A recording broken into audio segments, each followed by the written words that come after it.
I hope everyone is doing well. First up, thanks again for all your support. The likes and subscriptions are really helping the channel. We're almost at 3,000 subscribers. Please help to push the channel to reach its next goal. And I'm very much enjoying reading your comments. I read them all. Please keep them coming. I thought of doing a Stravinsky ballet scores video, specifically his 3 seminal ballet scores for the Ballet Russe, but thought it may run long. The YouTube algorithm gods tell us 15 minutes is best. Other than the 3 in question, Stravinsky did compose other ballets, of course, including Pulcinella, Les Noces, Apollo Musagette, and Agon, ranging from a pastiche of Pergolesi's music and others from the 18th century to neoclassicism to serial music.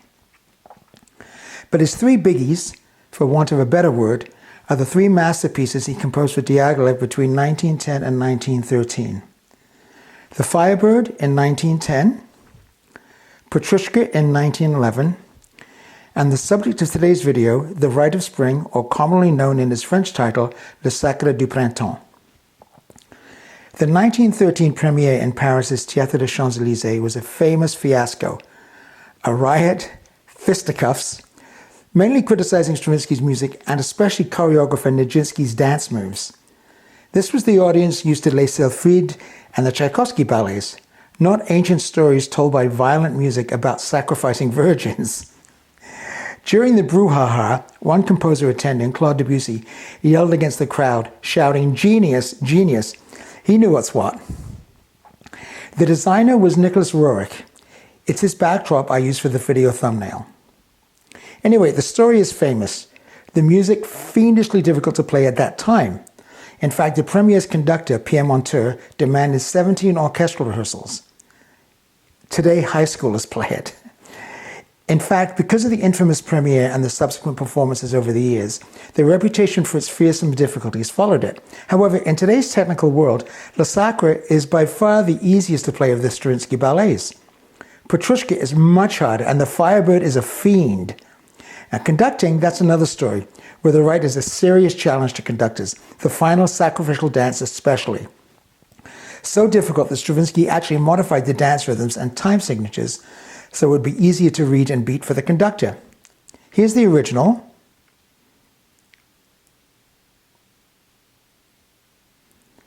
And here's an image of Stravinsky's modifications. The original is the one most often performed and is played in all the suggestions I'll show you today. This video is about vinyl. I have 3 recordings for you today, and yes, we will have a winner, so stick around to the end. So before we go to the vinyl, we make our choices, or choice, I'll give you a little bit of a few pages of the score. This is the Buzinhoek score. I got this when I was 16. It was a present from my girlfriend. Love Always, very nice.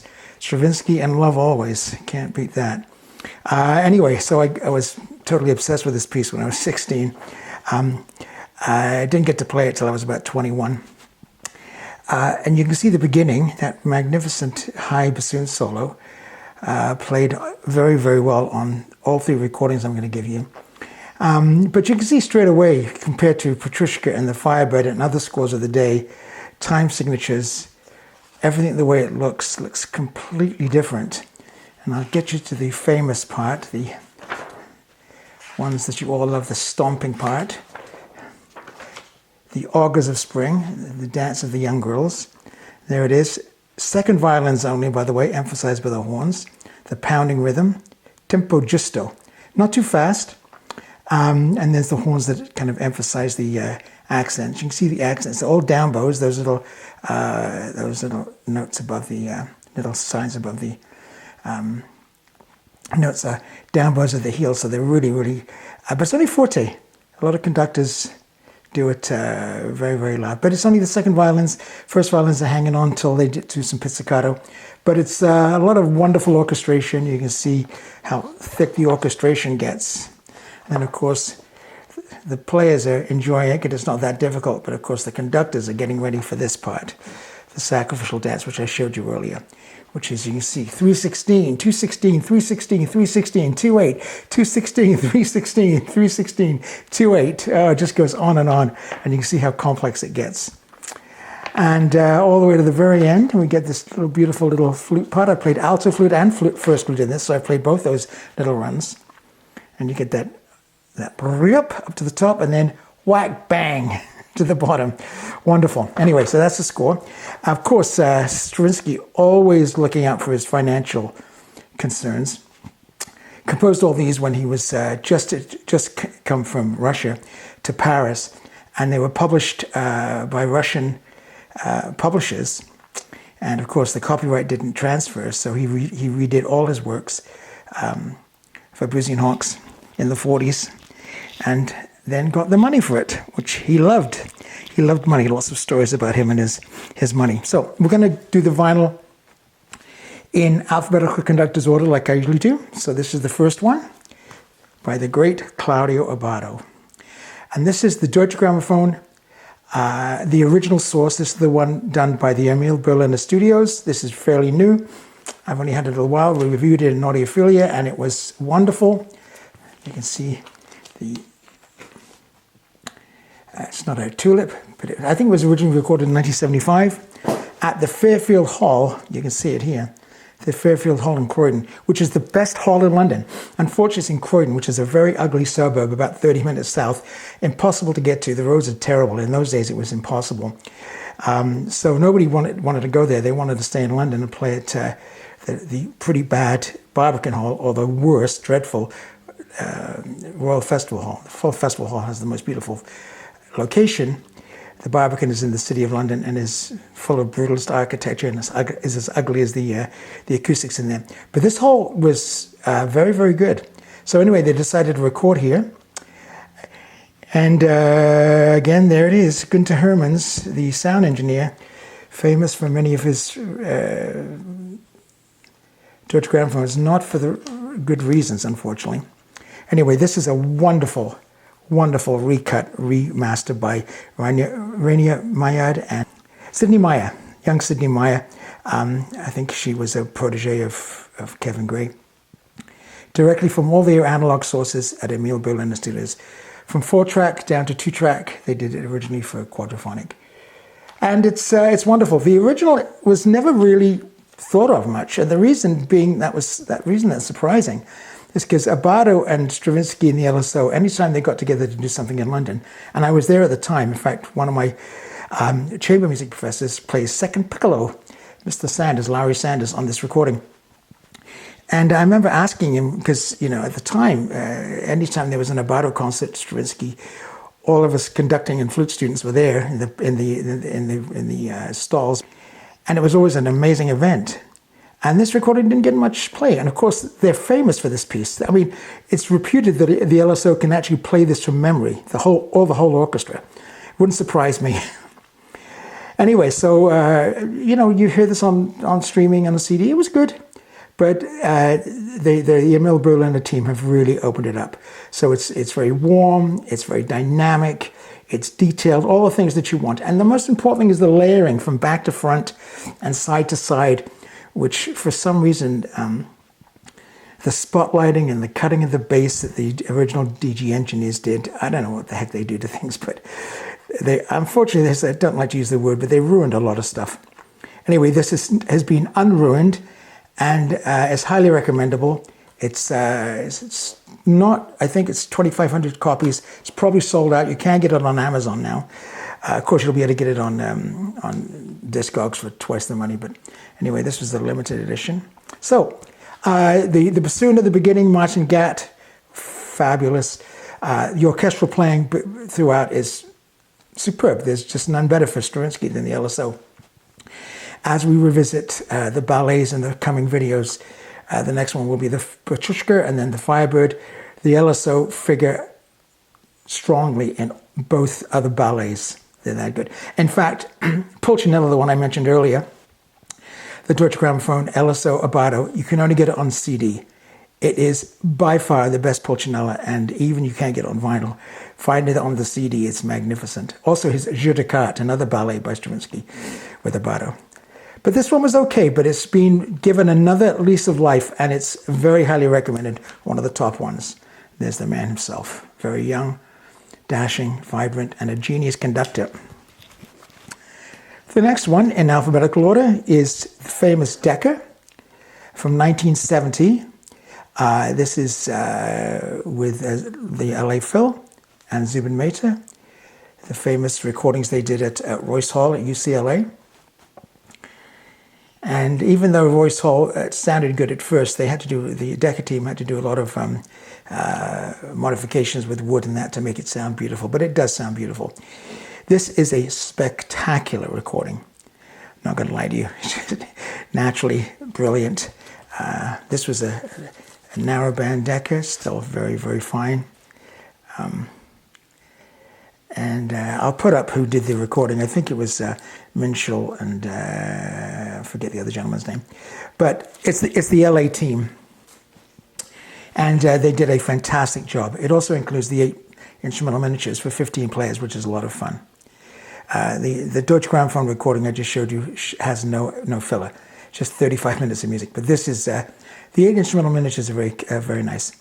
But this is a wonderful recording, warm and detailed, typical Decca, a huge dynamic range, lots of depth. The instrumental timbres are just gorgeous. I mean, Ann Giles, principal flute, is beautiful. Barbara Winter on principal oboe, she's amazing. They always have fantastic trumpet sections, the Audiophile.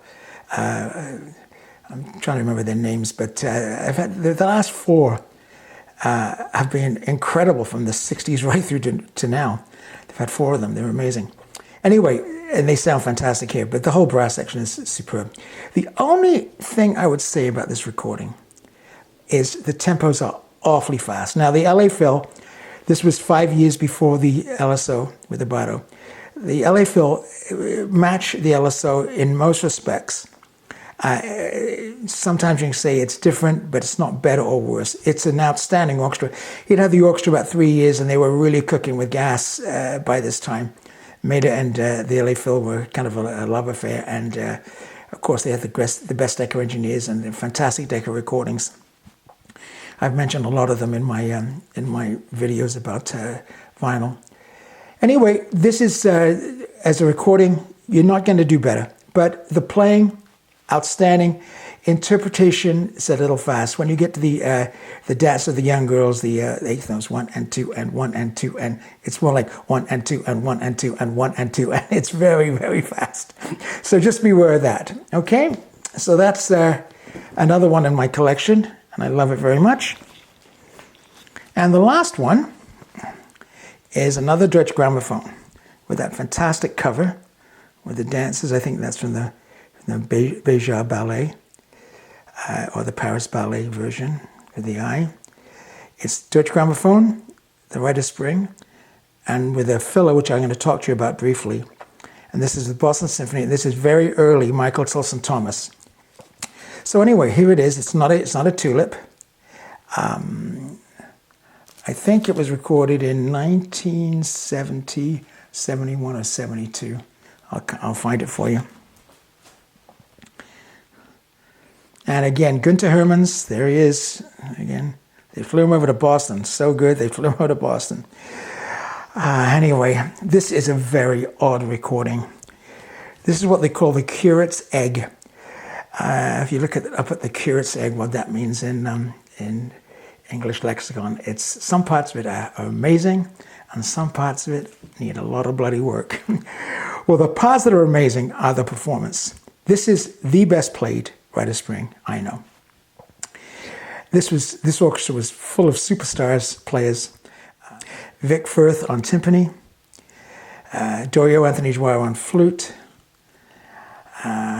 Charles Kowalski on horn. Although I think on this one, David Ohanian is the second flute player, second French horn player does it. Lawrence Thorstenberg on English horn, and Paul Fried, who was the assistant principal on alto flute. Sherman Walt on bassoon. Fantastic players. And Michael Tilson Thomas hit it out of the park in those early days with his Boston Symphony recordings. In fact, one of his recordings we're going to be putting in the Audiophilia Dream List. It's that good. And even survives the recording. It's also very good. So, you can buy this just because the performance is so good, but the recording, spotlighting, Not much bass. There's a beautiful part, I'll put it up on the screen, where the bass is, and it's only 2 basses, probably 3 basses, doing offbeats on a low B flat pizzicato. It's a beautiful part. On the LSO one with the Abato, it's gorgeous. Right in the middle, back of the hall, just sounds beautiful. And in the LA one is superb as well. This one is just, it's hardly there. The weird thing, though, is the spotlighting. Like all of a sudden, you hear the flute do this flute solo, and then the piccolo kind of imitates it. And the piccolo's in the bathroom, like off stage, in the gentleman's cloakroom. Like, it's really weird. Anyway, the playing, though, is spectacular. Trumpets, horns, trombones, everything. Now, I want to talk to you about why you should get this. Come for the Rite of Spring, but stay for King of the Stars, which is a cantata by Stravinsky. This is with the men's chorus of the New England Conservatory. And it's just a spectacular piece. Short, written for a huge orchestra. That's why it never gets performed, because it's very expensive to put on. But it's atmospheric. It starts with these 4 very loud Russian chords, and these guys from the New England Conservatory, they sing it beautifully. Then it's very atmospheric and actually quite creepy at times. Beautiful orchestration. And the score is at the IMSLP site. You should, if you can read music, it's fun to watch, because it's fun to look at. It's very interesting orchestration. So, there you go. There are the 3 recordings. So, I think you know what I'm going to say. I think you do. Here's my choice. And the only negative on this, and it's not even a negative, many of you may enjoy it, is the fast tempos. But no matter how good Rainer Maillard and Sidney Meyer are, and they are very, very good, they can't compete with the original Deccas.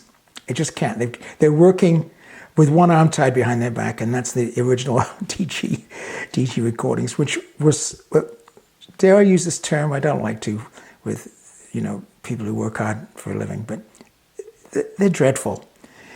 Not all of them, many of them. And the Rite of Spring I was talking about is pretty dreadful. That's how good the recording is. I can recommend it. The performance is. I can recommend it because the performance is so good. But this is my favorite. The LSO one with Abato, I have a great connection with, because I used to see him conducted all the time in London. Maida gets fantastic play from the LA Phil. They were up for this recording. So that's it. That's my choice. If you have this one, and you one of the lucky ones to get the Abato, I'm not a collector. Many of you guys who watch this are collectors, and that's fine. You need all these. Get them all. If you have the money, get them all. They're all available on Discogs. But if you're like me, you like to have 1 or 2 of the best performances. This is my number 1, and Claudio would be my number 2. Now, there is another one, Chicago Symphony with Solti on Decca. I don't have it. I've heard it. It's marvelous. Chicago Symphony are the equal as any orchestra in the world, and they sounded on this recording. So if you have that recording, if you have the LA Phil, if you have the new Abato, you're lucky. You've got great performances. Enjoy them. But if you're a collector, you'll want to get all of them. Anyway, that's the end of this first video on Stravinsky ballets. We'll have another one soon on Petrushka. Please don't forget to like and subscribe. We really appreciate it. Thanks for watching, and we'll see you in the next video.